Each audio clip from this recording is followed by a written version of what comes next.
Kia ora anō, he mihi mahana kia koutou, kei te hui hui mai nei ki tēnei rā, ki tēnei wā.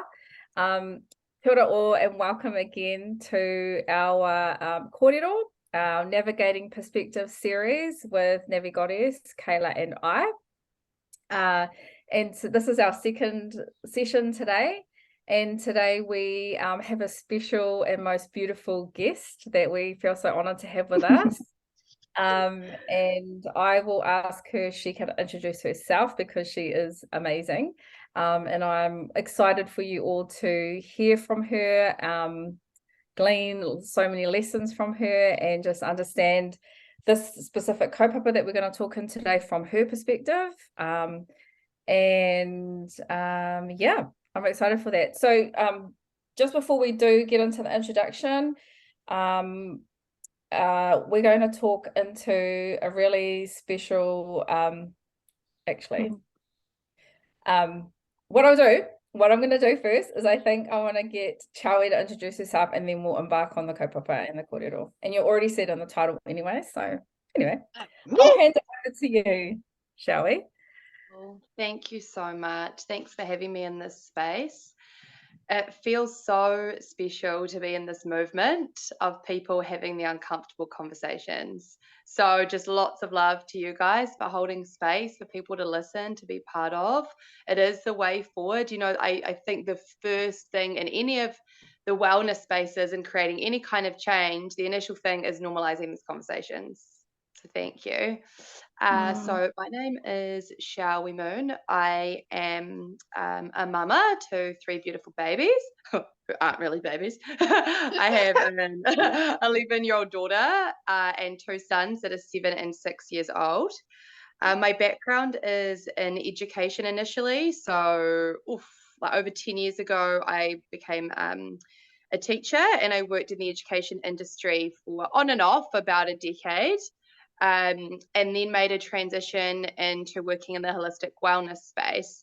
I still do some work in the education sector and youth preventative work, predominantly with girls, 9 to 11-year-old girls, and watch this space because the next drive and what I'm really feeling for next year is also creating a program for boys. I'm currently contracted to an amazing organization called Tipu Skills for Life. And in my own business, I work with a lot of different modalities, but essentially I support people through energy work and through coaching and diluting shame, releasing trauma.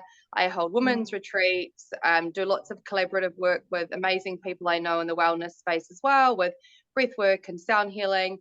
And I'm really drawn into really getting to the cause of what is creating disharmony within ourselves holistically. And a lot, well, actually, I'll say everyone, unless you're a monk meditating on a mountain, we all have things in life that impact us. There's always stress. And so I often get asked the question, you know, who is like your ideal client? And everyone. Because everyone can benefit from being held in safe spaces that are judgment-free by bringing in lots of these practices that have been around for a really long time, and just creating more balance. So recently, in the last kind of year or so, I've been really drawn to working with men. I now have pretty much 50-50 in terms of my one-on-one clients, male and female, which I'm so happy about. Like it feels like such an honor and feels really, really special. And so I've kind of been on this journey of learning more about the masculine, how to support them, and really saw how in our society, our prevention work is so much in our men and our young boys, because when you look at our suicide stats, our mental health stats, the perpetrator stats for things like violence and homicide and all of those things, if we work to come around and create villages around our young boys and our men, that's actually where the core of the deep preventative work is. So there's lots of things happening at the moment and getting some people together. I've just released a date for a men's retreat next year, and have organized a couple of people to come together and start this conversation about what it would look like to do preventative work with young boys. Yeah, so that's where I'm at. Oh my God, it makes me so emotional. Yeah.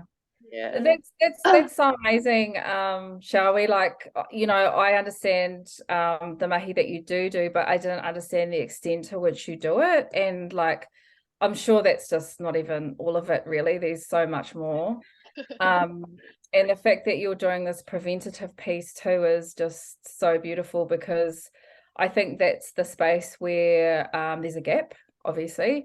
Yep. And an absolute need in our communities to actually delve into that preventative space, have those really difficult conversations and bring those things into the light so that they can actually have some things, you know, some real concrete mahi done around them to actually help in that space. Absolutely. Yeah. And I'm excited. I actually think it's really cool that your client base is 50-50 female and male. Like, that's actually really cool, because I know for a lot of wahine working in these spaces, it's predominantly women that they work with. So to know that you've got that beautiful balance is so cool.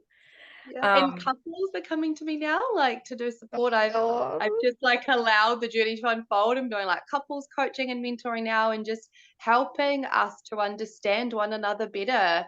I think a lot of the the masculines in our life, they're misunderstood, and they don't quite understand sometimes why they're doing the things that we're doing, and it can create frustration, whether it's with family and partnership, all of these things, us trying to understand our children that are opposite gender. And it's just, we don't know what we don't know. And so when you can go, hey, here, we process differently, communicate differently, you know, like, all of these things are actually biologically different. So let's just learn, like, let's just come into learning spaces so that then we have the tools, because even within us as sisters, right, is that we're all different and we all need different things, but you don't know what has not been available to you so far. And it's that unraveling of the beliefs about this is what it is to be a man, and this is what it is to be a woman, and however else you identify. And it's particularly that piece around this is what it is to be a man, that you're exactly right. It's been the ambulance at the bottom of the hill for can I swear? Yeah. Okay. for too fucking long. Like, it's been that way for too fucking long. And if we just keep burying our heads in the sand and not having this conversation, not bringing it to the light exactly how you said, nothing's going to change. And, you know, one of the things I said recently in a message that I was sharing to people was, we all have to be part of the change. Like, if you're not part of the change, you're part of the problem. And I said in that, when I initially said, I say this with love, but if you're not part of the change, you're part of the problem, because we all need to be talking about these issues that are happening, particularly in our country. Yeah, that's one thing that I am really passionate about, is just saying things how it is, and also prefacing that said with love, because even in that, you know, we can go on a tangent about how being firm is loving. Absolutely. Yeah. And I really love where this conversation is going, because Jazz and I were talking just before, and we were talking about how this is also about coming into union with self. So when we understand the masculine and the feminine and harmonize both of those within ourselves, then we are better able to understand others, irrespective of their of gender. Yes, absolutely. Yes. Yeah. Yeah, so many nuggets already, and we haven't even really begun this conversation. I'm gonna just really hi, absolute close up there. That was lovely, thank you. I only just put underwear on, so you're lucky. Oh, how unfortunate for us. Oh, I love you. I wanted to just, I guess, you know, introduce the topic, or the kaupapa, and to be honest, we haven't even really given it a name or titled it yet, because I feel like that'll come out as we talk. But I'm just gonna like share about how this particular idea for a conversation came about. And it was just a conversation that Kayla and I were having around the Navigating series, Navigating Perspective series, and what are some topical areas that are of interest to us and areas that we want to delve into. And this particular kaupapa was one that I raised, and it was something that's kind of like been sitting there, you know, how things just sort of sit there and they sort of like marinate, and you're like, I wonder what that is, you know, and it's just one of those things. So I was like, okay, I'm just going to talk about it. So it was specifically around, because we do lots of mahi, the work that we all do, you know, it's in the healing, holistic space and helping others, working others and guiding others and empowering people, humans, women, men, into their own selves and their own space. And one particular space that's always really, you know, been at my heart, and I'm like, how can we help? How can I do better? How can I support in this area? Is the space where our women or our mama are in such a state and get to a place in their lives where their children need to be taken care of by someone else. They need to leave their children. They need to, you know, for a range of reasons. But there are a whole lot of tamariki, a whole lot of our children grow up without a mother, and also without fathers. But for me, because my mahi's concentrates with wahine specifically, like this is my focus. They grow up without a mother. Some of them for all of their life, some of them for part of their life, but there's a gap. And I've witnessed it in my own, you know, like family unit, wider family unit, where there is a range of issues that have, you know, the mama has encountered over their life, and it's led them to a path. They've had babies and then not being able to have them and not being able to care for them, to support them, to love them. They love them from afar, of course, but just this absolute, leaving of our babies and our children, and what is that, and how, that's how the kōrero come up. And for me, it started as this, you know, us talking about Tane actually, and men, and you know, things that I've experienced over my life and connections and friendships and relationships, is this particular thing that's called a mother wound. And it's a gap, you know, it's a space for our Tane, that they sometimes they're aware of it and sometimes they're not, and it's something that they have to navigate in their life. And then as Kayla and I talked more and more about it, you know, it actually came back to this concept of coming into union with self. And it's not particularly about healing the Tane or providing them with the tools to heal this mother wound, although that is a piece of this work. It's actually about like healing the mama. But when I say mama, I mean all the aspects of that person's life, you know, like all the elements, whatever feeds into a person and how they live. So their foundations, essentially. And we coined that concept as we were talking, you know, this union of self. And also this comes back to our initial kōrero that we had the very first, in this first part of the series, which was about self-awareness. But that's how the topic or the kaupapa come about, was what can we do in this space, and what is it, I guess, and how can we navigate better, and how can we support more in this space? I don't know if that's a question or if that was that's how it came about, and I'm keen to just talk about that today and share our perspectives on that. And I'll also just preface the kōrero, although I'm halfway through it, by saying that I was actually really fearful to have this conversation, because it's quite close to my heart, and I've personally been in situations that people have been affected in this way.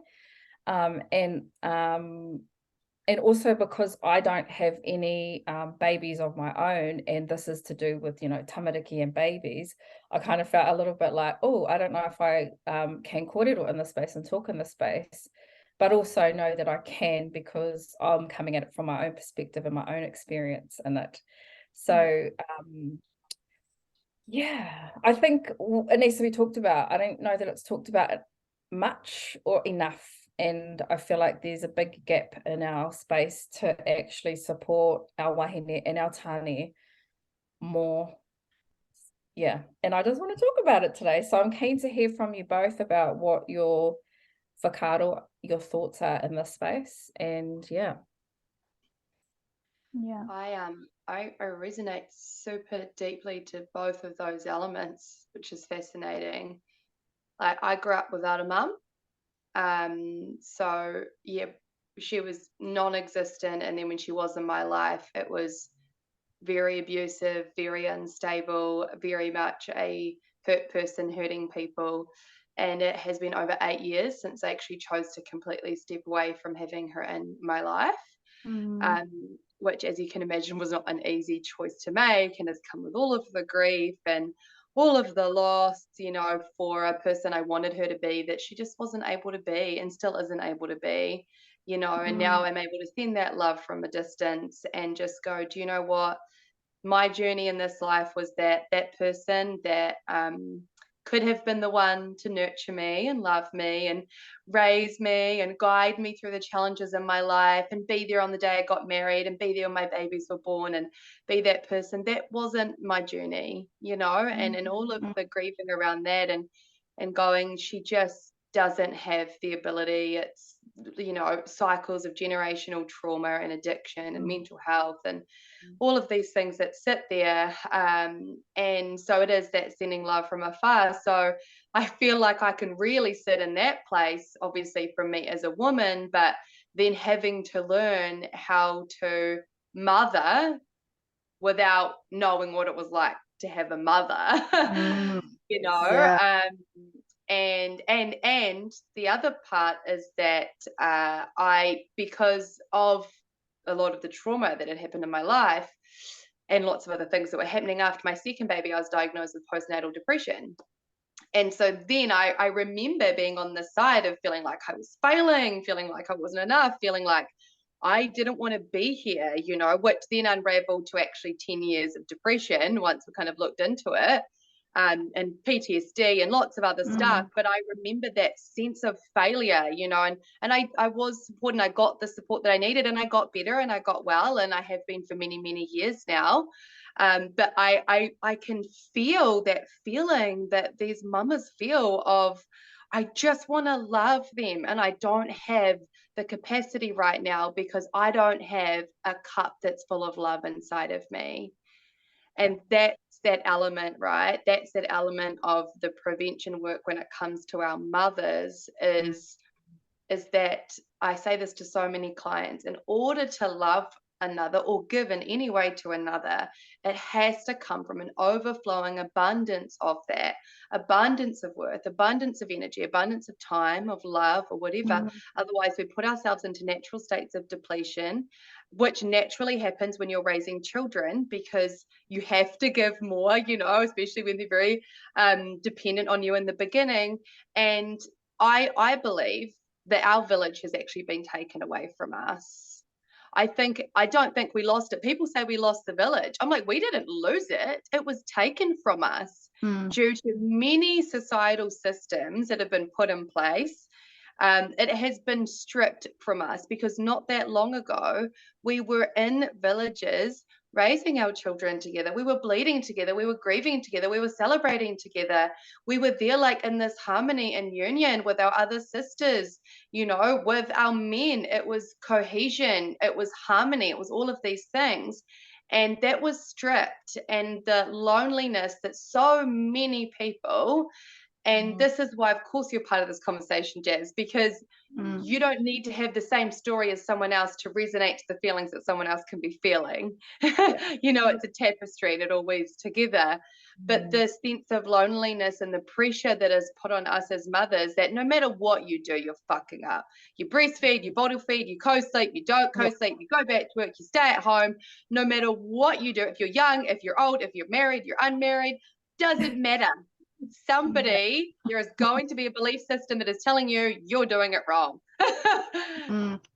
And so, of course, it's this immense pressure that is happening. And then the lack of support, because especially the stigma in this country around mental health, probably most likely these cycles of generational things that are sitting there a lot of the time haven't been addressed. And all of a sudden, they're floundering, you know, they don't have those cups that are full. So the village isn't there, the repair work and love work hasn't been there, the conversations aren't there, and then they're getting pressure to be this fucking perfect mother that doesn't exist.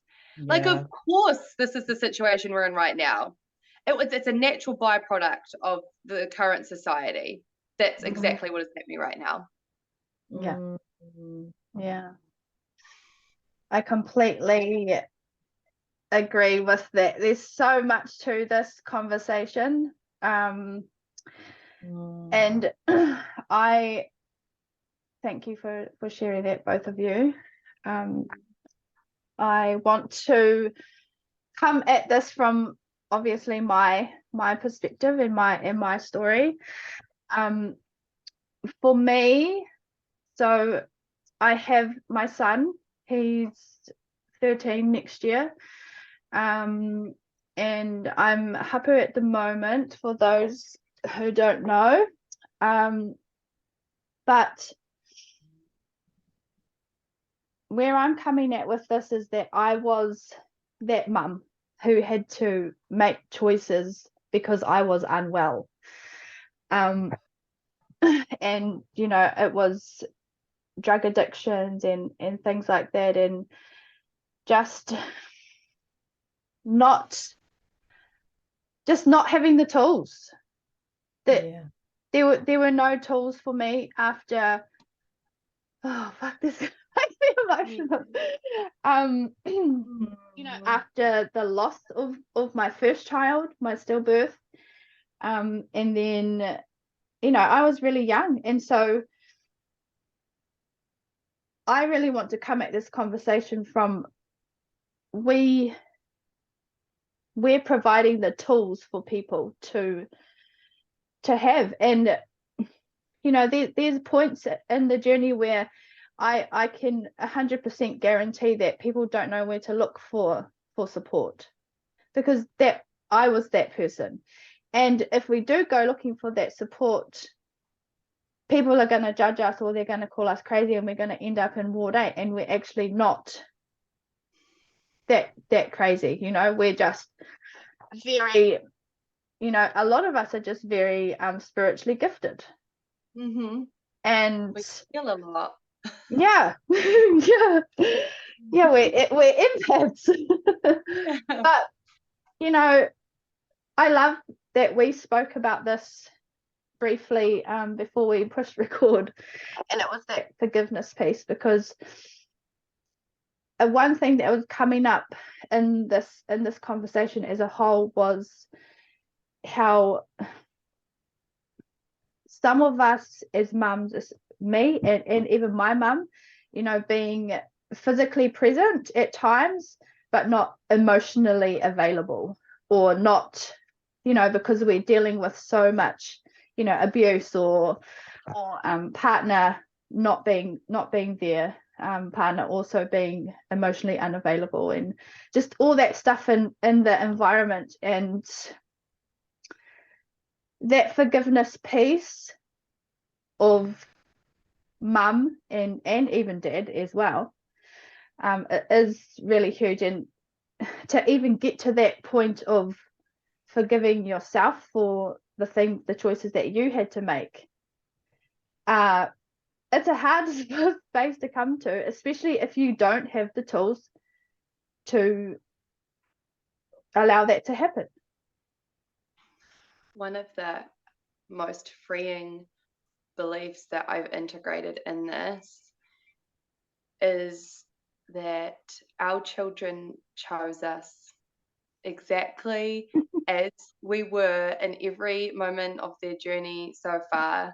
You know, I call the 6 months after my separation from my kid's dad, I call the kitchen floor days, because I just cried on my kitchen floor. I just like cried on my kitchen floor like all the time, trying to like co-parent and raise like 3 children, and my youngest was 1, and you know, it was just like it was survival mode. And I love your vulnerability around this, Kayla, because so many of us, and again, this can be a universal message, but it is that self-forgiveness piece that keeps us stuck.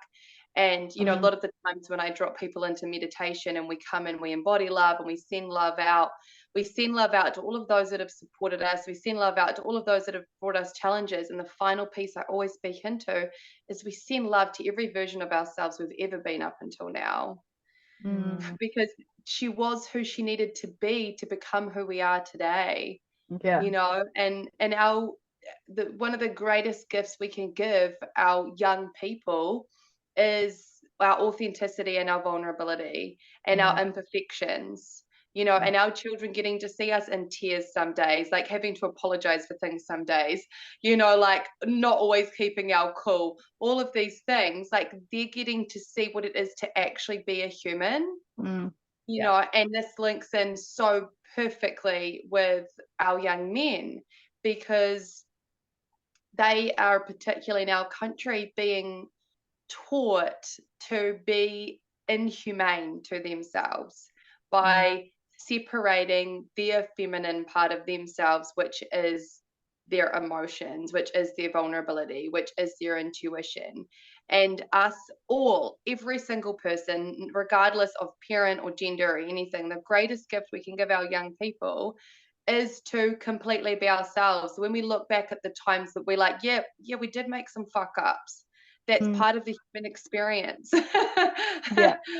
What we then take responsibility for is stopping the cycles, is not repeating the things, you know, is teaching them that we claw our way back up, you know, and that we're committed to the growth and to the evolution. And then they get to witness resiliency, which is one of the most important virtues they will need to have in this lifetime. Yeah, thank you. Sorry, thank you, Kayla, for your vulnerability, because, you know, I really appreciate you sharing that. And I know so many other people listening to this will also resonate with that. And I know, you know, a lot of, especially our Wahine Māori, don't or haven't shared their story around this because of, I guess, the stigmas that get attached, you know, the guilt and the shame and the mental illness and all the things. And like, you know, I know as we share more in these spaces and we talk more about it, it helps to dilute that and helps to encourage more of these authentic conversations, and that you know, being vulnerable is the power, is the empowering part of our lives and of our stories, because it's, you know, not only healing for us, but it's also helping others to come into their own too, and to own their stories and to speak the truths and actually own that for themselves, so that then they can get the support, the tools and the healing that they do need for themselves. And I just wanted to touch on the point that you spoke about in regards to our Tane and how, you know, they've become quite removed from their feminine energy. I also feel like the same can be said for our Wahine, who have leaned right into the masculine energy. And I'm speaking from my personal experience, and having had done that for years, like operated out of my masculine energy as a means of survival, as a means of getting things done, and how I was shown and how I was guided in a way to be. And like, you know, when I reflect on my own mother and the things that I witnessed and observed in her, she was very much in her masculine for her life, really. Like, there were very tiny snippets that I saw of her in her feminine energy. And I know now that that was when she'd gone through a period of healing. You know, I've known that in my adult life, because my mum actually passed away when I was 20, and I nursed her through her. She passed away from breast cancer, and it was quite rapid. Like, she had her treatment and stuff for a year, and then she got it back again, and she had it back, grew quite radically and quickly. And so she kind of called me back from Hamilton and sat me and my brothers down and told us what was happening. And yeah, and that was like in March, and I think I finished uni because I was in my last year at the time. No, I wasn't in my last year, I was in my second to last year. And I came home anyway and looked after her. Like, nobody told me to do that. I just thought that was the right thing to do, and that's what I did. And where was I going with that story? Oh yeah, so anyway, so I watched, I guess, you know, as a child to 20 years old with a mother, like watching her navigate her way through life, and yeah, just in terms of that energy space, that was, you know, the masculine energy is what the energy she sat in. So that's just something that I mirrored in my life. And that's why I told that story, because I was going to say, in those last months of her life, like, we had many conversations, and I got to, I guess, see her through a different lens. And I guess that's because my perspective of her had changed as well. Just seeing her in a more vulnerable place, and yeah, how the roles had actually kind of reversed. And I got to see more of a feminine side within her, which was unfortunate because she was unwell, but I think it was also like a surrendering for her too during that time. This is really interesting that I'm talking about it, because I have not ever talked about this aspect of my mother's life and that passing part. So yeah, you know, I guess from a personal perspective, I got to witness like the feminine from that place, and her in her surrender mode, and yeah, just the softening, creative, opening space that demonstrated to me that is possible, because I could see it within her. I know that it's within me, you know, because this is perception, like, you can't see something in somebody if it's not in yourself. Yeah. And I didn't know that then, because I was a very naive 20-year-old. And yeah, I'm still learning lessons now from her, you know, and I'm 42 now. So and I just communicated that full-on lesson to you two first and foremost, because I've never talked about that before. So here we go. Yeah, and that's so powerful. It's so powerful too. Thank you so much for sharing. That's okay. Yeah, Thank what a you. journey. Yeah. Thank you for opening the space. Like, these spaces are a little bit magical, like, it's just like all the things come out. Yeah, literally just had that right now drop in. I've never talked about it. Anyway, you two were the first, and then whoever listens to this kōrero will be the next. To be for them, yeah.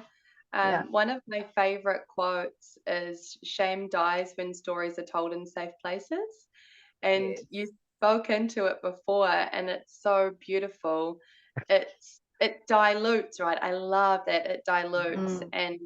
And so us being able to be in our feminine right now and in our vulnerability and share about like our heartache and our grief, that's going to every human that is listening to this right now, that vulnerability is safe, that vulnerability is healing. You know, that we all, I know, would have things in our lives that we had held shame around, but there is no purpose to shame. Like, shame and guilt are the only like two emotions that don't have any purpose to them. Like, except for keeping you stuck in a space. You know, like anger we can turn into momentum, and sadness we can alchemize and turn into other things. But it's the more that we open up the space to being strong, fierce, independent women, which we all are, and vulnerable, and we talk about the things in our lives, and we're going to try and make a difference in whatever way we possibly can forever. Like, you can be in this, exactly that polarity. And like what my belief on what has kind of happened in society, and you guys have both spoken into it, is that we've gone into this wounded masculine energy right now, and as a collective in society. And part of coming into that wounded masculine, which has been in that for like 1800 years, is that the rise of the feminine that's come up through like these feminist movements, and it's needed to be angry. And it's needed to be so we could alchemize that anger. You know, a lot of people are like, oh, you know, but like feminists that are anti-man and blah, blah, blah. I'm like, oh, I totally don't support that. And I see how there's been a place for it. It hasn't been an anti-man. It's been a fucking anti this system. Like this system is failing anyone. And I've really felt this shift over the last couple of years, because you're right, that's still the wounded masculine within the feminine. And so there's been this shift of, okay, we've like let that anger be outside of us, like as a collective feminine. Now what do we do with it? What do we know? We are creators. You know, we are like master manifestors. We are birthers. No matter whether you've birthed or not, we are birthers. We know how to create things. Like that is our natural innate knowledge as women. And so we take what it has been, we bring forward what feels good and what we want to keep here as a foundation. We let everything else go and let that anger, you know, and the sadness and the grief transmute it. And what I believe is peace on earth is exactly what you guys have spoken into, is the balancing within every single one of us on an individual level of our masculine and feminine, and that isn't a 50-50, that is however it is to you, because and that will change and it will sway, but having a healthy relationship to both of those energies within you so that you can intuitively know which parts of yourselves to bring forward, and on a collective level. So balancing out those energies on a collective level as well. Like, I believe that's peace on earth. And I believe that where we're going, you know, and so it's going, I love how you so openly spoke into being in that hyper masculine, like as a woman. Me too. Fuck yeah, survival mode. Been like single mum for 5 years, and you know, my husband is fantastic and we co-parent, but it's still fucking hard. Like 3 kids and they're often trying to kill each other. Oh, honestly, I put my hands up to mothers first and foremost. Like, mama is a collective, like, y'all are the bosses of this fucking world. But like single mama, like that's a whole other navigation piece. Like, I don't even know how you're still living and looking amazing and being awesome and doing all the things that you do. Like, I don't even know, like I'm just me, and like I'm like struggling through the day, you know, like.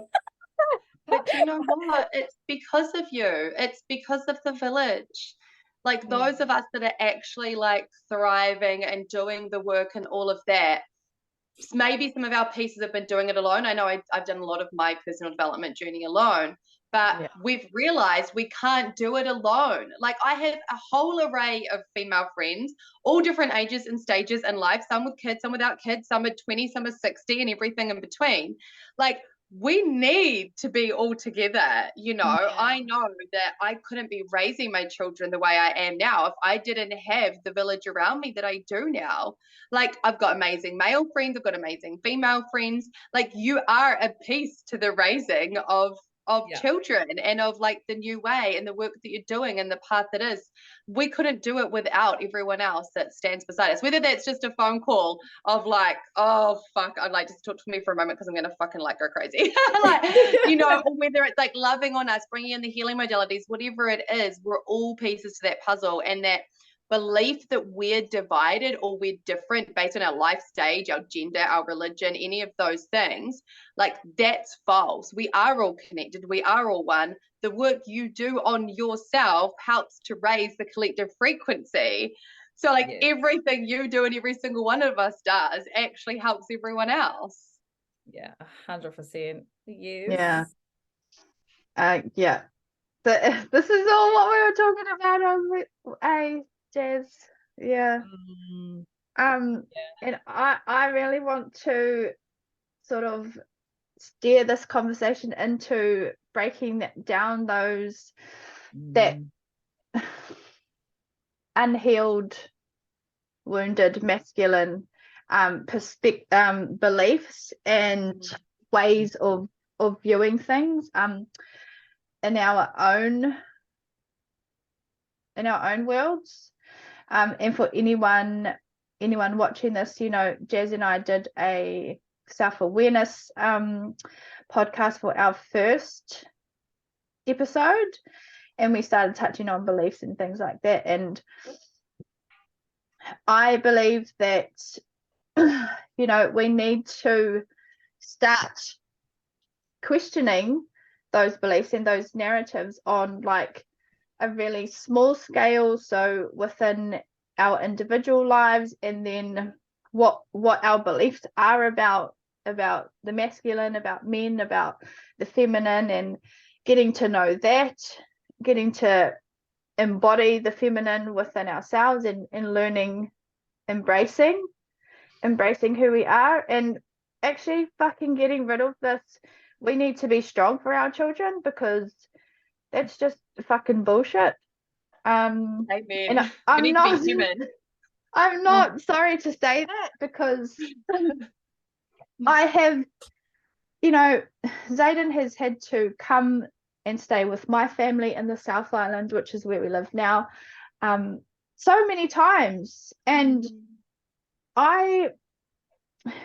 he's seen a lot, right? And he's seen me break down, and he's seen me cry, and he's one of, you know,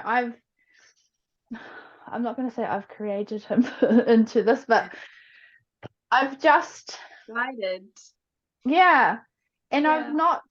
I've not like, what am I trying to say? What is the word? I've not sheltered him from the shit that has gone on in our life. And I've tried my best to give him information about what's going on based on what he can comprehend. And then other times, you know, as he's gotten older, I can talk to him about other things so that he can understand. But yeah, I really just dislike this. We need this masculine energy of we need to be strong for our kids, because yeah, as I said, it's just crap. And he's a very nurturing young boy, and this is, you know, this is what we need to create within them, to give them that embodiment piece around the feminine, because we're also doing that. And I remember one day I was crying, and I can't remember what exactly happened, but he came to me and he gave me a hug, and I felt really guilty that he was comforting me, you know, and saying it'll be okay, mum, like all this kind of stuff, you know.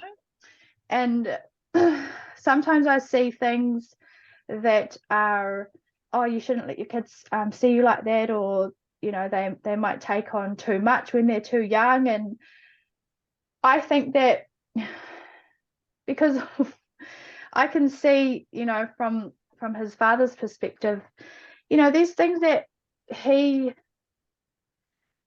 I don't want to bring my son up to believe something that's not true, if that makes sense. Yeah. You want him, I feel like what I'm hearing from you is that you want him to see you living authentically yourself so that he can live that way too. Yeah. Yeah, that's a Well whole done, Mama. It's a whole other fucking topic, man, because you know, single mum, obviously his, you know, my ex-partner, his stepdad was in his life the most for, you know, up to 6 or 7 years, and that was really good for him, aspects of that. But you know, yeah, there's just things that we have to take on, that father role as well as the mother role, and then we have to also heal ourselves, and we have to, you know, balance the masculine and feminine within us, and then we also have to deal with the absent part of the father for in my life anyway. And I just feel like it's such a huge purpose. And do you know what? I have a friend that is doing his training to become a men's coach right now, and it's gifted me so much insight. And I'll begin this piece that wants to come through me with, this is coming from absolute love for our men, but and for our women, is that we actually can't give our children the parts that they need to have from masculine. We can actually only show up as exactly what you said, but we fucking need warriors around our men. We desperately, for the well-being of us as the women supporting young people, and for the well-being of our children, our daughters and our sons and our nieces and nephews and all of that, we actually need them to rise. Like, we need them to be doing the work, because the space that they hold is different to the space that we hold. And like I was speaking to someone the other day, and I said exactly what you said. I feel like sometimes I'm trying to like be in both of those roles. And he said to me, but you can't be. Like, as a mum, and he says, with like saying this, you're fucking empowered as fuck. Like, that's not it. But you can only show up as what you can offer. And this is, again, why the prevention work is so much in the men. But in order for like our boys to become the empowered warrior, like king versions of them, they actually fucking need men around them that they can see. All we can do is show them an empowered woman. We need the men to show them what an empowered man looks like. Like, the journey that we've had to go through, like me having to learn to be a mother when I didn't have like a healthy, stable mother, like ever. It was fucking hard. Like, I don't want that. And you know what? I'm going against all the statistics. Like, I should be a drug addict. I should be abusing my children. I should be all these things. Like, I was blessed to have some support in the tools that I had to not go into those. That's not the case for everyone. So we need to be doing the prevention work in absolutely like our young boys, but our growing men. And it's fucking tough. And I'll say this right now to all of you that are like in partnerships with our men, or men listening to this. And I pray that there are men listening to this. Yeah. I pray. Yeah. And I know that they are, because they're like, got, men that are coming to see me.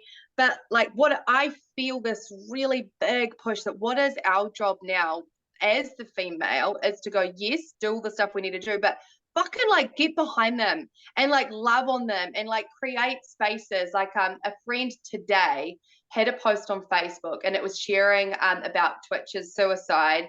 And she said, this is like really hit home, because just this week there's been a coach that I know, sports coach, that's taken his life where she lives. She said, what can we do to help? And one of the things I said is for our men is to get into men's groups or start your own like movement, like go into spaces where you're free from judgment. As us as the feminine, learn their love languages so we can love on them through their lens and their love languages. Them having hobbies and spaces that they can go into their caves to process. Part of our responsibility is actually learning about the masculine, and not from a place of lack, but from a place of knowing there's only so much we can do. We actually need the warriors for our sons. Like, we really do. And they're here. Yeah, thank you for sharing that perspective. There's so much in that. Yeah, and as you were talking, I was just reflecting on men and sons that I've witnessed and observed and experienced in my lives, and the difference between the men or the fathers that are really present and like loving and also firm when they need to be, and the ones that are absent. Like there's quite significant gaps and differences. I did have a really good point to make. I feel the rise of the masculine. I feel it so predominantly. I'm coming across more and more men, friends of mine that are younger, that have got kids, that don't have kids, that are in and outside of partnership. I think what they're feeling is, like I said about that anger transmuting, I think they're feeling the feminine like softening more and just like holding it more. This conversation in itself is going to our men. We see you, we honor you, we value you. Like, yes, you've been fucking failed too. Like, this is what they need. We're creating the energetic space so that those that choose to do that work can come in, and it not necessarily be with us in that, but they'll go and do the stuff, but they need to feel that like non-judgment, like that's critical for their movement as well. Yeah, I think that's what I wanted to say, was that sometimes people that need specific tools or messages or things, the knowledge around a specific area in their life that they lack, will, one, either not know that that's a gap for them and they need it, and two, know that they need it, but then be triggered by everything that they see and they hear and they feel, and then do that again, like suppress it, or, you know, and just, and I know this from personal experience, because there's some areas in my life that I'm still, you know, growing and developing in, and whenever I see something, I'm like, no, not today, like, because I don't want to read that today, because I don't want to be reminded, and I need to do work around that, and I'm not fucking ready just yet. Yeah. Which You know, is also okay to a degree. Yeah, like, yeah, which is let's also be compassionate okay. towards that. Sometimes we're like, no. Yeah, not today, Satan, no. But it's not even Satan, it's actually, you know, divine, because it's like, you need to do this, you need to do this. Yeah, so yeah, and I've experienced this in my own life, is like, you know, experience, especially with Tane, like witnessing them, seeing them, making loving suggestions, and then getting the like, yeah. and also because it's not my place to say, hey, yo, you need some healing right now, be with Jesus or whoever you want to be with. Like, it's, but sometimes out of frustration, you're like, can you just, because you know, like, you know what needs to happen, and it's just like, they're just not going to listen, and I just need to shut my fucking mouth, otherwise it's just making it worse. Yeah. So I sort of feel like I'm going around and roundabouts with this, but it's like, yeah, this topic that is so prevalent, you know, the gap is so massive, and yeah, wahine are on the rise, have been for fucking years now, which is why there are so many women just doing things in spaces, like, if you actually look and you can see what's happening. And yeah, it's just like, Kay here, like, where are all these Tane? Like, you know, aside, like, they come in, like, they're coming. Like, that sounds a little bit, yeah. Yeah. No, But they are. And like, probably a year ago, I was in exactly the place that you are. I was like, where the fuck are they? You know, and especially like as like a single female too, we're like, if I'm going to be going into partnership, you've got to be working on your shit. And I'm like, where's the guys working on their shit? And yeah, you know, you go, darling. Sorry, no, like, this is, yeah, me and my friends have often, not often, but, you know, had conversations like, I mean, I feel like we should just go wait at the finish line at the men's medicine like hikoi, like, what we like, I think this is it though. It's also us shifting our perspective, right? Because when I had this call to work with more men, at first I was like, fuck, that feels really daunting, and like, what is it even going to look like? What am I going to have to learn? And can I do it by myself? Do I need to be? And I do have like another business where I'm alongside a male in the podcast and stuff too with Nick. Yeah. So part of that is, but what I realized I had to do was change my beliefs around the space I could hold, around, yes, there are men looking for help, around, yes, there are men doing for work, yes, there are gorgeous, divine, masculine men out there. Like, I actually had to unravel, and part of that unraveling was looking at the ways I have been neglected, I have been mistreated by the masculine. Fuck yes, I have. Like, fuck yes, I have not been treated well by the masculine in the past. So it was actually an unraveling of those wounds to get to the place of like, I surrender to your universe, bring me, show me. And in the last year, I have met the most incredible men that I'm so inspired by, like, that I learn from, like, friends. I have male friends that we'll get together, we talk openly and honestly about everything, we tell each other we love each other, we'll cry together some days, like, and I'm telling you, it's because of a couple of things, but I know I had to unravel the stories that I was carrying around that. And then as that continued, of course, then I have like male clients coming to me because they feel like that safety, because I'm going, there are men out there that want to do the work and they need to do the work, and we're just going to hold the space for that. And it's happening. And I almost feel like I feel privileged to be a beacon to like other people, to be like, no, they're here. Like, I have a lot of them in my life. And let's just keep getting that belief going of like, there are men out there, and like, send love to their wounds and how they've been failed.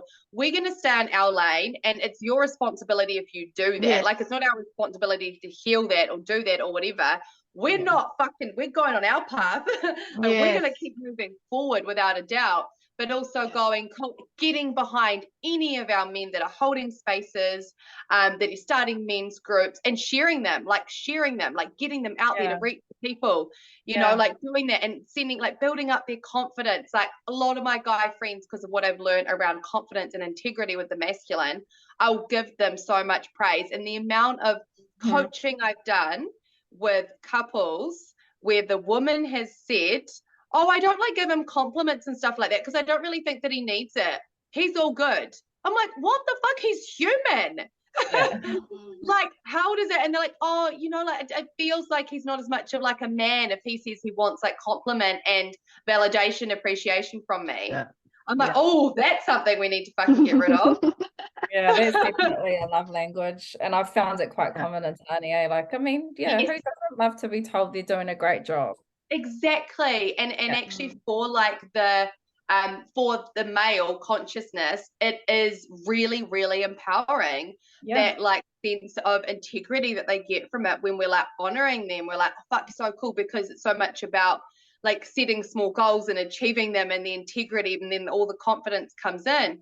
So, you know, it's, you know, if you meet one man in your life and he's like doing this stuff, whatever, it's like getting behind them. That is one of the greatest gifts we can do right now for society. And also like for our young boys, celebrating everything for them, you know, and just like building up, like the confidence is the key for a lot of our young boys, because it, you know, that gives them that foundation of a healthy self-worth, as opposed to what society is conditioning, which is an imbalance, which is arrogance, right? And that is normalized. And so giving them that really beautiful confidence built on self-worth that is coming from love, that's going to set them up so they don't swing around to that unhealthy part of that arrogance that can come in. 100%. That's kind of something that I would like to draw awareness to, is that that piece around, you know, not, you know, there being a fine line between them and that unhealthy energy of the masculine, and why am I saying this? As in our young boys that are in the wounded masculine, or our adult men? Adult men. Okay. Adult men. Yeah.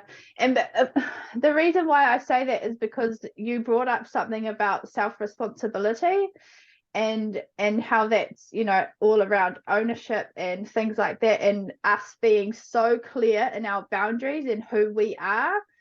Absolutely. That we actually don't allow that stuff to occur, because what I was thinking, you know, as you were talking was, oh man, because I've felt like at times that yes, I want to work with men because I've been in, you know, in my own story and in my own experience, this mother wound and the masculine, and how that's affected me, and my children as well, you know,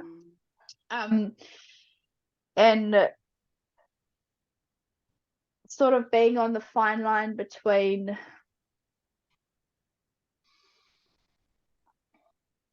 I'm getting lost with this now. Like, as in, are you speaking to setting healthy boundaries with the masculine? Yeah. Absolutely. Like, absolutely, hold them accountable. You know, it is, you know, especially for, okay, and this is specifically to exactly this conversation, say, especially for our young boys that have been raised without that healthy feminine energy there, often we're tending to the inner boy within the unhealed masculine, right? And what does the inner boy need is loving, healthy boundaries with effective communication, with explanation, with all of these things of like, I love you, babe. And when you do X, Y, and Z, like that is completely outside the parameter of what we have decided is the foundation of this relationship. You're not projecting like onto them, like you make me feel this, because nobody can make us feel anything. But when we can clearly articulate boundaries, I do this in all of my like male friendships, going into relationships, everything like that, very clearly communicate, this is the parameter of like our space. And if these things are not respected, then this is going to be what's going to happen. You know, like giving them, that is love. And, you know, it's a lot of what I learned in my my roles in education, is that has somehow got a little bit warped and that like love is unconditional, but that isn't actually what it is that we're doing. You know, when we're saying to kids like, oh no, you can just do whatever, or, you know, like, yeah, just tending to the child, like tending to the child is saying no sometimes, like no with love. And for those men that have those inner child wounds, they need to trust us and trust our word. And this is for all, this is for family members, partners, everything like that. This is for all of the men that have that inner child wound. They need to trust our word, because to them word is so so vital, right? Like it's so vital. And so if we're saying like that is outside of what feels good to me, that is not how I want to be treated, if we then continue to allow them to treat us like that, we're becoming untrustworthy. Now they don't trust the feminine. Whereas if we go like, this is not how I would like to have this friendship, whatever, you know, partnership, whatever it is, and we go like, now this has happened, like this behavior, this is going to be what I'm going to do to take care of myself, whether that is stepping away, taking space, whatever it is.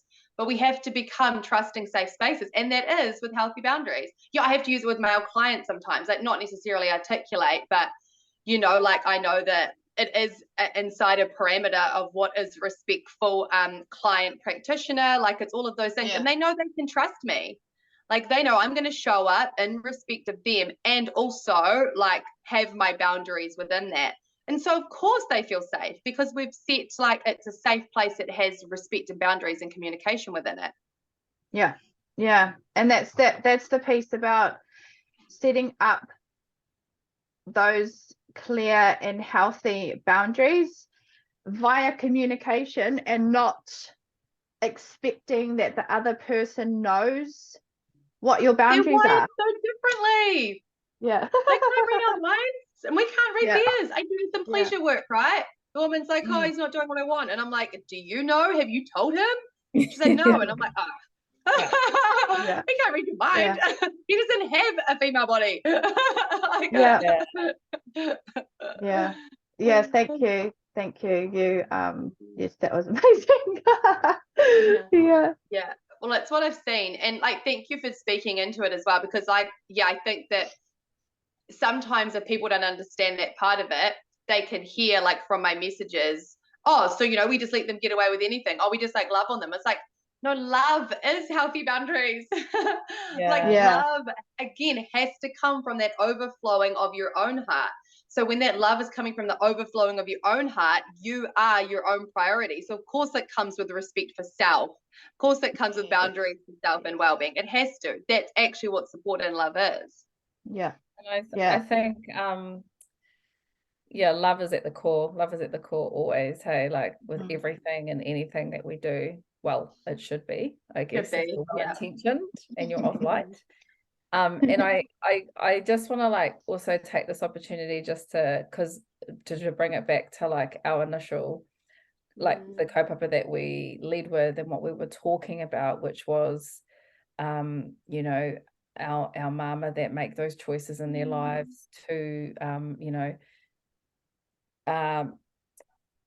I don't even want to say leave, but just, well, they do make a choice to, you know, have their children be looked after by someone else, or leave them at that time in their life for whatever reason it is, like, you know, and that just based on the kōrero that you were both just having around boundaries, and also, and it's something you spoke about right at the beginning, CHOWIE, when you spoke about, you know, if our own hearts aren't overflowing or filled with, you know, filled up, basically, there's no capacity to overflow that into anyone else, let alone ourselves, you know, inclusive of our children and our babies. So, and I guess, you know, a lot of the mahi that we do is working in with people to help them in these range of spaces that they find themselves in for whatever reasons. But I think too, I just wanted to bring it back to any of our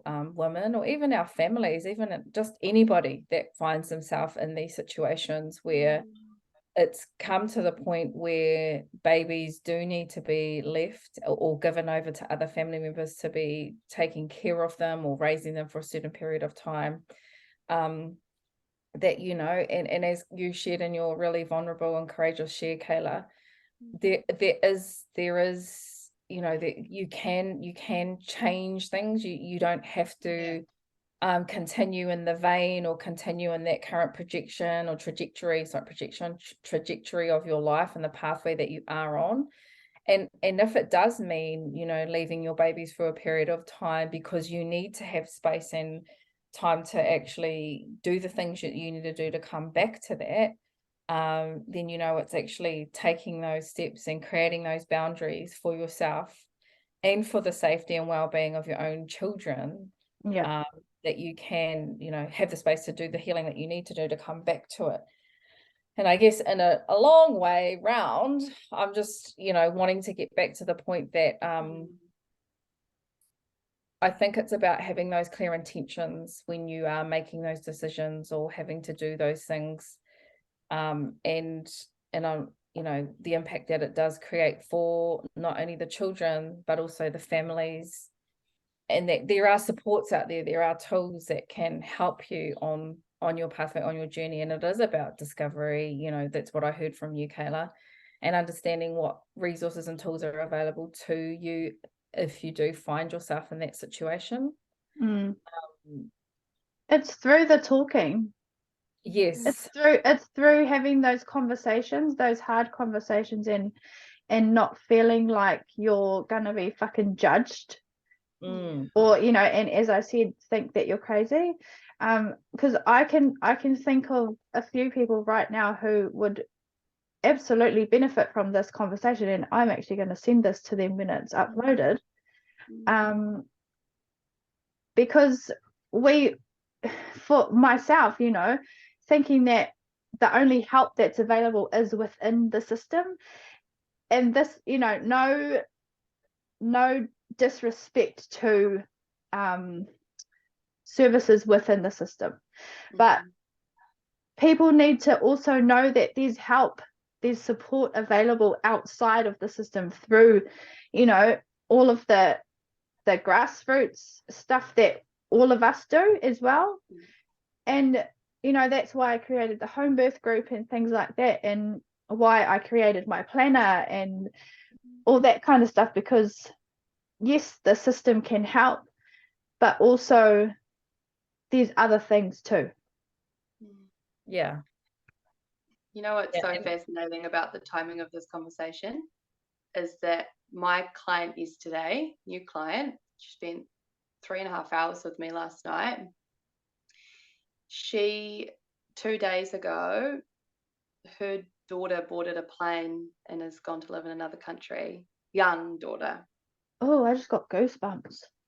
Yeah, and it was one of the most beautiful sessions that I've had. And I said to her, two pieces she reflected back to me in our time together, which will be exactly for these mums that we're speaking into right now. 2 pieces that we shared, or that I shared with her, changed drastically her grieving, like changed a lot of that. one of them was something we've already spoken into, which was she chose this, you know, she chose you as her mum, she chose him as her dad, and she needs to be who she is in this next stage of her life in order to be who she's going to be in the future. And this particular part of her life, you're not in it. And it was this mum's choice for a multitude of reasons. And obviously, even when you know sometimes you're doing the right thing, there's so much grief in it. Yeah. And the other part that I shared with her was something that I really do feel I embody and that I teach a lot of is open-hearted connection without attachment. And so for a mum that is able to know that they love their baby so much that they don't need to be attached to raising them in this particular period of time, that is a deep love. Like that is a love that is absolutely boundless and limitless. That is, and I love you and I know the best thing for you right now. Fuck, I've got like full on goosebumps like everywhere. Yeah. Can you just say that again, shall we? Yeah. So open-hearted connection without attachment. Yeah. So open-hearted connection, and this is for all of life. So it is non-attachment to materialistic things, to partnerships, to family, to my job title, to my role, to my children, to any of those things. It's a non-attachment to all of those things that are a part of life, but they're also sovereign, evolving things. You know, our partners are always sovereign, evolving things. Our children are, our like jobs are, you know, like everything is like an entity. And when we're trying to hold it and constrain it and like make it into a version of something that we think it should be, we're fighting against divinity. Like we're fighting against ourselves. Can I just say something like, yeah, like honestly, obviously those are very powerful words, like open-hearted connection without attachment. I was like, oh my God, I'm feeling attacked. No. But like, and then like also as you're talking, you know, this non-attachment, sovereign, evolving, that just speaks to my soul so much. And also what I felt in that is that is the divine feminine. Yeah. That is like, absolutely. You know, either mother or lover or sister or auntie, like that's the divine feminine piece. I feel it's inner peace, because we free ourselves in that. We free ourselves to be completely authentically who we are in our journey when we're not living according to like the attachment of other things. And so this like message and integration began, I don't know how long ago now, maybe it's come through in the last year, but as connection without attachment. But it shifted like in the last probably 6 months of it's not only connection, it's open-hearted connection. So it is like I will still show up vulnerably in life, completely freely, bring all of myself here. And I don't know where life is going.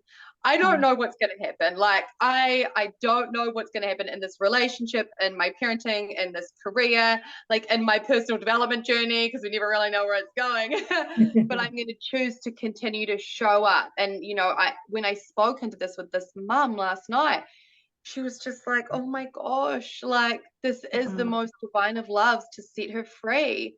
And I was like, that's what this part of her journey. Like you know that, and you know her so well because your souls are intertwined. Like, you know that this is what her soul is calling right now, is this next part of her journey, which is there.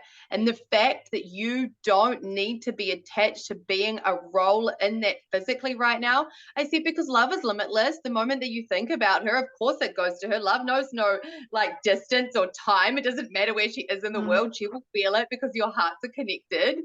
You know, like knowing that you don't have to be that physical person right now, and that you are being called into your own healing, your whole dismantling of what her life had been up until that point. you know, you need the village around you to fill your cup up, so then you can show up with her in other stages of your life. Like, that is, I said to her, like, I'm so inspired by you, like, I'm, you know, and she was like, oh my gosh, and coming from a mum, you know, I said, honestly, that's a kind of love that is for the brave-hearted. Yeah. 1,000 million absolute fucking %. I'm just like, after that, and then you just continuing to speak since that, I'm just like, feeling like, Yeah. here it is. There we go. And because also, as you were talking, what it was doing is just like removing all of those like abandonment and guilt and shame and unworthiness. Like it just took it all away. So much freedom. So much freedom. Oh, That open-hearted message, like channeled message, came through for me also last year. Oh no, not last year, but like the beginning, like the end of last year, beginning. Yeah. And that was the most hardest thing that I went through. It's horrible. Because it's like okay, that is the true feminine. Yeah, it's the vulnerability in it. Yeah, it's so scary. Oh man, I just want to bring focus to that, actually, just about how, you know, when we kōrero and say, I'm just going to show up as my most authentic self and be completely vulnerable, like every time I hear that or that I say that, I just like acknowledge like the work that it's taken to get to that point, and like the actual things that you have to do and go through to get to that point in your life. Well, not everybody, I'm just speaking for myself, but for me anyway, because just all the things, but to actually like just show up, you know, like even how we do these kōrero, like speak, this is the most like, I just feel very relaxed, like I'm talking amongst friends, because it's what we are doing. But I mean, yeah, I could never even think that I'd be doing this like 2 years ago, 3 years ago. This would be just like not even a creation of a thought in my brain, you know, because yeah, just to get to a point where you can actually be vulnerable, because it's a big thing to be your full-on authentic self with, you know, people. It is a thing, because we just have so many masks and all the things we're worried about all. So yeah, just bringing acknowledgement to that. Sorry, peace. I just felt like I needed to say that. I want to acknowledge actually the people and situations that we need to we have to let go of in being our most open-hearted, vulnerable, authentic self, because that's you know, that is, and even if it's temporary, because it's honoring that person's journey, and it's honoring self, and through doing that, how much healing takes place, you know, not always straight away, but down the track. Yes, and continues and continues, and not being fucking sure about it. Yeah, just being really, like real about it, you know, being real about it. That's the authentic, vulnerable piece. And just the deep trust, right, that everything is working out as it's according to, like, funny, I'll just let you guys know, I just had a message come through from that mum. Oh. The client from last night that I just spoke about, she literally just sent me a message. How funny is that? Oh my God. Divine. Yeah, I had this download come through a couple of weeks ago, which is the only thing that is our responsibility is our own frequency, our own vibration. So that can be translated to us showing up according to our values, our beliefs, our authenticity, our vulnerability, however feels good for people to translate. But all that is our responsibility is to show up in that frequency and completely surrender the rest to the universe. You know, God, whatever word feels good to whoever is listening. Like, it's that going, my responsibility is to be exactly who I'm meant to be in this world. The rest is going to be taken care of. And yes, sometimes that will come with the grief. Sometimes that will come with the loss. But also when we stay in that place, we are going to attract more things in that are in the same frequency as that as well.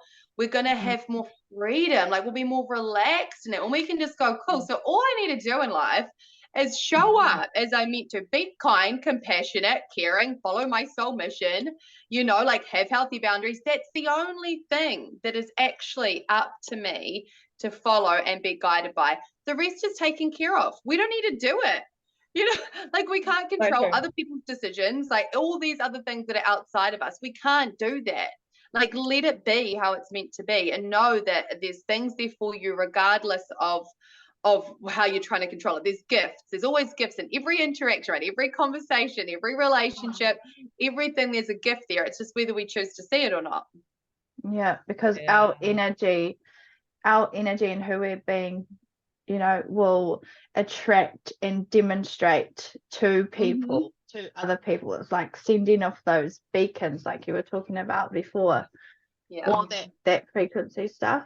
And that's why I love the work that I do, is because at the end of the day it's about teaching us, you know, to love ourselves, and like actually decoding that word love. And I just like takes us back to that first conversation we had, which was around self-awareness, because you know, self-love is such an important concept, and that's like the core thing that drove me when I started and embarked on this journey, was my journey to love myself, to come back. And then as I learned, it's like a reconnection, it's a union, it's back, it's a coming back into, it's a remembering, it's all of the things. And then in order to actually love yourself, you have to know yourself, which is the self-awareness piece. How can you love someone you don't fucking know? You know?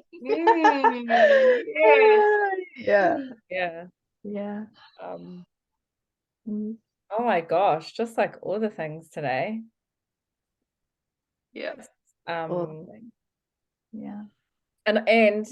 I just want to say, like, showing up in our, that's all we have responsibility for, showing up in our own frequency 100%, and like, well, that's our truth, really, isn't it? Like, that's because we do anyway. Even when we don't know, even when we're unconscious, we show up in the frequency that we of which we are.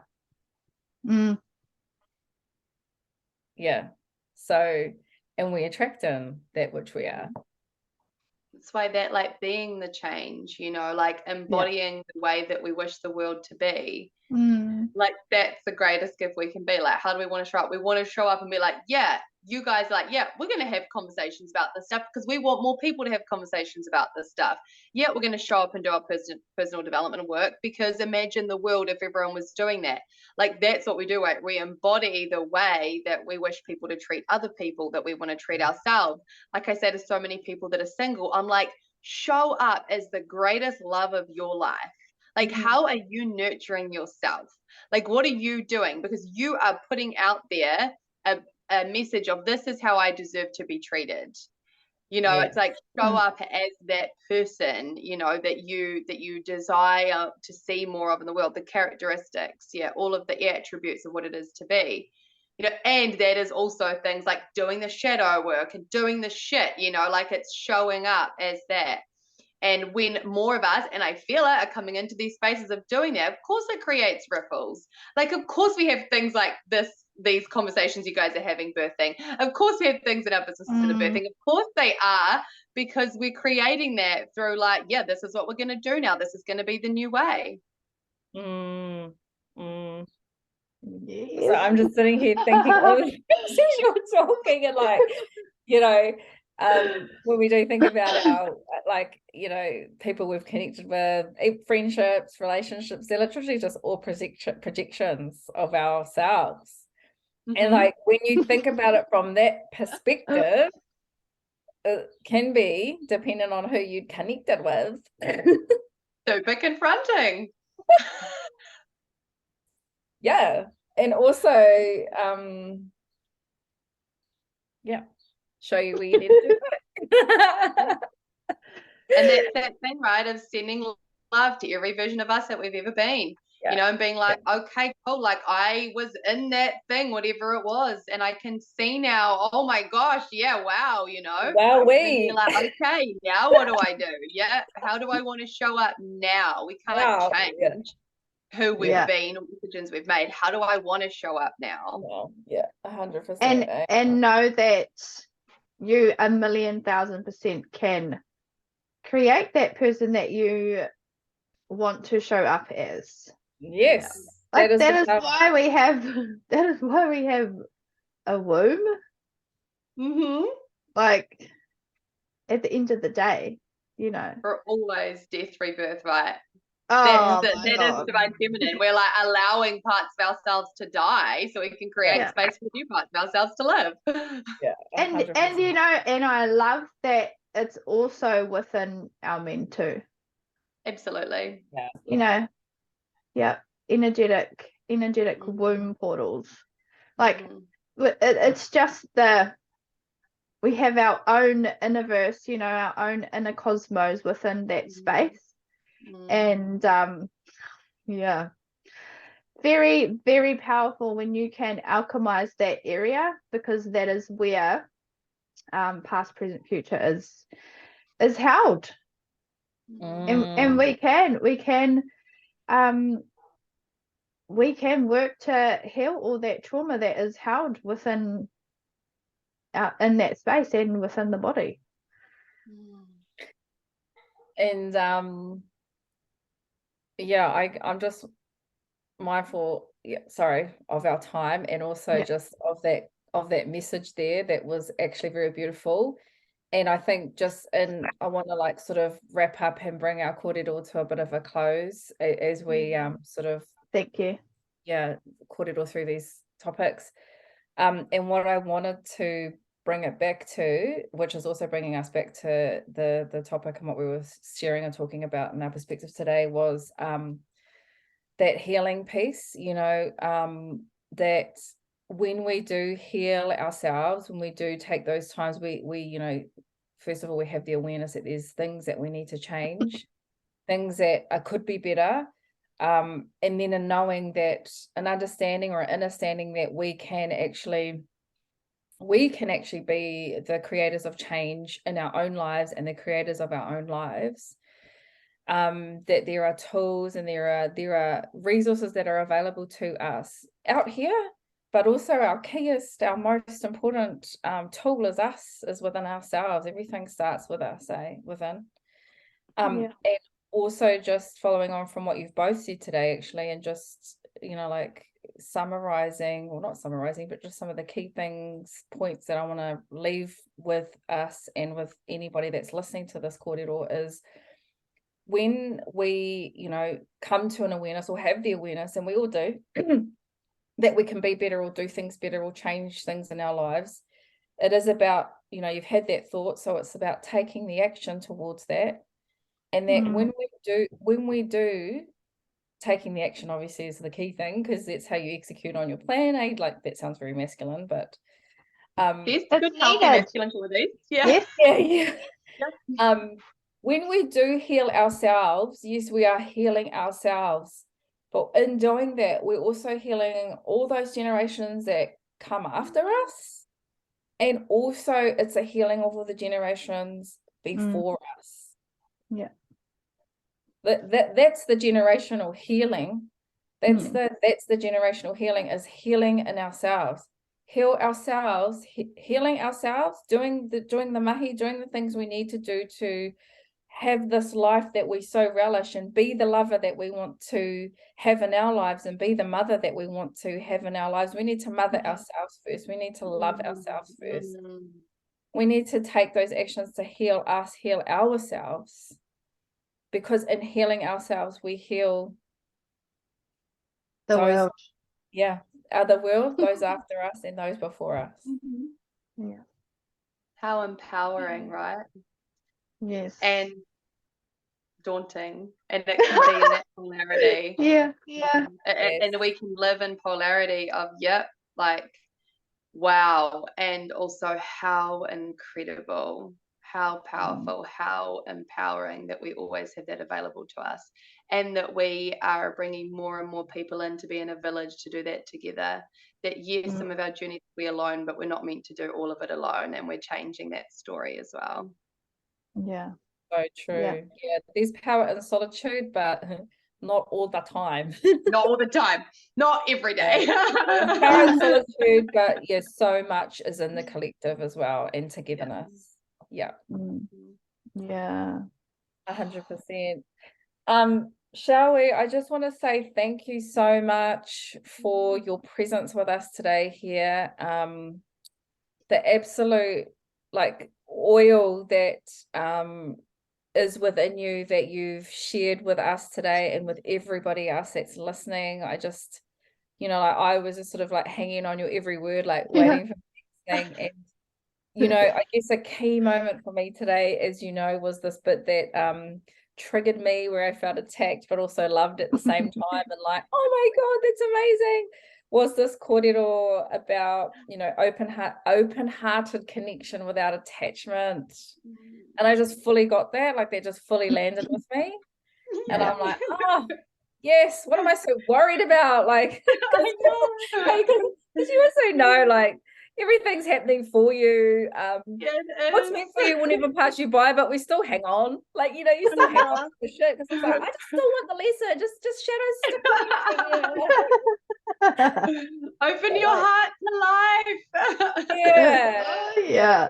But thank you for that, because like from that today, actually for me, like some action I'm going to take away from today, and maybe if you're listening, you might want to do this too, is like, I'm actually just going to sit with that and sit with those things that I do hold attachment to, and just release them. I'm just going to do that today by myself, just for myself, because I need to, I want to, and I want to let that go. Yeah. So and it's a regular practice for me now, like the embodiment for that in my life, and I will say the embodiment of that in my life, and also it requires constant work. Like I'm constantly in that, like feeling that, oh, okay, cool, letting that go, come back to center, come back to presence. Like, but because it's ingrained, like that tool pops straight in. Like I'll feel some kind of attachment, I don't know, whether it's to like parts of ego will come in, or like in partnership, or with the kids, or whatever, and I just like sit with it for a moment. Cool, beautiful, don't need to hold on to that, full trust, everything is working out, release. So it's like it's there's I always say there's no final destination, there's no like healed version of a person, but it's like integrating these like universal truths that you discover self-freedom in them. I'm gonna implement it. I'm going to just reprogram myself to that, because that's beautiful. And I feel like that'll be another kōrero in the future, is about attachments, because that's a whole kōrero with myself. So thank you so much. Thank you. Ngā mihi kia koe. E te rangatira, and honestly, like, I look forward to watching more of you as you navigate this world, this space, and the preventative pieces of mahi you're doing with our rangatahi. Like, how beautiful. I'd love to actually have a coffee with you one day, or I was just going to say that. I know you're just in Tauranga, which is just over the way, so let's do that at some stage. I'd love that so much. Absolutely. And could you just let like the people listening know about, because you said there was a men's retreat that you are a part of, like, when is that? Can they just contact you directly? So you can I use Instagram the most, and it's on my Instagram, so I'm Mama Chow CEO, so MAMACHOWCO on Instagram. I have shared it. It's the weekend of the 10th of December, and the reason it's that weekend is because that is World Suicide Prevention Day. And so it's over 3 nights, and it's down in near Otaki. And it is so beautiful. So there's going to be myself, and a couple of other facilitators holding workshops within that space. We're all going to be there together on this beautiful space that we've hired out for it. And it is for absolutely everyone. Like you can come in and dive deep into some stuff and through some of the modalities and stuff that we're bringing together.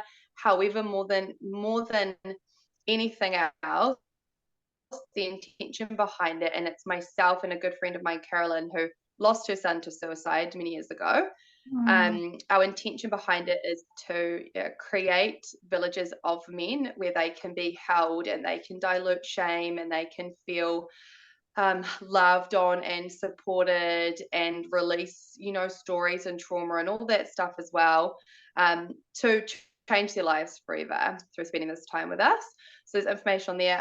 My website is mamachildholistichealing.com. And all the things that I do are on there as well. And then the organization that I currently work with, and I know it is specifically for girls right now, but it's like, get behind there. Like, they're so awesome. They're called Tipu Skills for Life.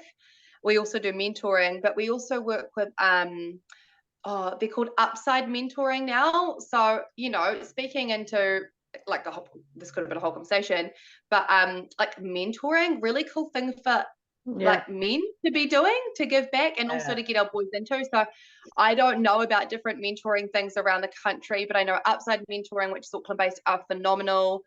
We partnered with them as well. It's Did amazing. you say, sorry, Jess, No, did you say that, I thought I heard you say 10th of December. Did you mean September? September. Yes, September. Yeah, that's what I heard. I was going to ask that too.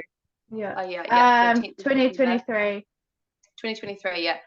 With plans to do another one before then, and also with like big plans to just like get behind. So what I'm really pushed into doing now with like my social media and like my business pages and stuff is I'm bringing in and reaching out to men that are already holding spaces so I can get behind them and support them and promote them and share them, because I believe that women need to hold space for women, men need to hold space for men, and then there need to be spaces where we come together and co-creation as well. So really getting behind. So I if you can follow me on social media, then I'm going to be sharing more, like lots of people within this country and online throughout here that I know are just amazing guys doing awesome work in these spaces as well. Beautiful. Beautiful. Thank you guys so much. Thanks for being a platform for really important conversations. Oh, look, thank you so much for being with us today. We truly appreciate you. Wish you all the best on your journey, and I know we'll just be speaking more and more. Yeah, we will. So much love to you guys. So much love. Speaking of mama, I'm gonna go get my kiddies now. So beautiful, like Christmas and New Year's and everything to everyone as well. And like last final message to come through: be gentle on yourselves in the next couple of weeks. There is a collective stress energy. Let's just choose not to participate in that stressful energy. Let's choose peace and harmony. Okay. Love you guys so much. Thank you so much. Ka kite. Bye. Bye.